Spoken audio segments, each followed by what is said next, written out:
Supreme court के तारीखी फैसले ने फितना खान की झूठी सियासत को उड़ाकर रख दिया।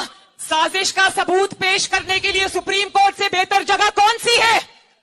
इसने सोचा सुप्रीम कोर्ट भी शायद कोई जलसा है जहां खड़ा होकर ये झूठ बोल देगा, इल्जाम लगा देगा, बोहतान लगा देगा, गालियां निकाल देगा। इमरान खान सुप्रीम कोर्ट में ये नहीं चलता, वहां सबूत देना पड़ता है। अपने ही किए हुए फैसले बदल जाते हैं। देखिए, तराजू तो ठीक कर ले, तराजू ठीक होगा तो पाकिस्तान अपने आप ठीक हो जाए। मईशत के खराबी के सारे ताने बाने कोर्ट के फैसलों से मिलते हैं। मॉनिटरिंग जज लगाया गया, वो मॉनिटरिंग जज जो तब लगाया था वो आज भी मॉनिटरिंग जज लगा हुआ है। मुकदमे के लिए लगाया था, लेकिन लगता है कि वो ताहयात मॉनिटरिंग जज लग गए। तो बाकी की सुप्रीम कोर्ट में इतने ज्यादा जजेस हैं, फाजिल जजेस हैं, उनको क्यों उसमें शामिल नहीं किया जाता? एक या दो जजेस जो हमेशा से एंटी PMLN रहे हैं, उन्हीं को उसमें बिठा दिया जाता है।